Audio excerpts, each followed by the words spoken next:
முக்கிய செய்தி: கள்ளக்குறிச்சி விசச்சாராய விவகாரத்தில் ராமதாஸ் மற்றும் அன்புமணிக்கு திமுக எம்எல்ஏக்கள் நோட்டீஸ் அனுப்பிய விவகாரம். நோட்டீஸை திரும்ப பெற்று நிபந்தனையற்ற மன்னிப்பு கோர வேண்டும் என திமுக எம்எல்ஏக்களுக்கு பதில் கடிதம்.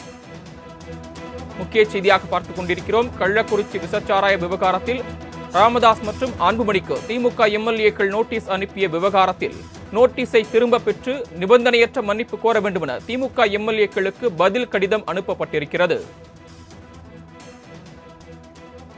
கூடுதல் விவரங்களை வழங்குவதற்காக செய்தியாளர் கிருஷ்ணமூர்த்தி இணைப்பில் காத்திருக்கிறார். கிருஷ்ணமூர்த்தி, பாமக நிறுவனர் அன்புமணி அனுப்பியிருக்கக்கூடிய அந்த பதில் கடிதத்தில் இடம்பெறக்கூடிய விவரங்கள் என்ன பதிவு பண்ணலாம்?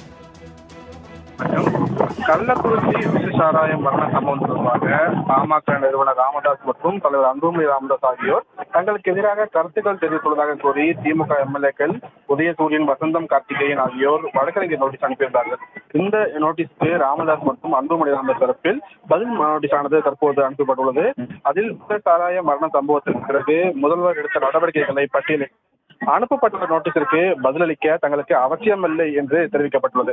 எந்த காழ்ப்புணர்ச்சியுடனும் கருத்துக்களை தெரிவிக்கவில்லை எனவும், நடந்த சம்பவத்தை அடிப்படையில் தெரிவித்த கருத்துக்களில் எந்த அவதூறும் இல்லை எனவும், சமூக பிரச்சனைகளை பிரதிபலிக்க வேண்டும் என்ற நோக்கில் கருத்து தெரிவித்ததாகவும், தமிழக மக்களின் நலன் மற்றும் முன்னேற்றத்துக்காக குரல் எழுப்பி வரும் தங்களுக்கு எதிராக அனுப்பப்பட்டுள்ள இந்த நோட்டீஸை திரும்ப பெற்று நிபந்தனையற்ற மன்னிப்பு கோர வேண்டும் என்று அந்த பதில் நோட்டீஸில் கூறப்பட்டிருக்கிறது. சரவணன்.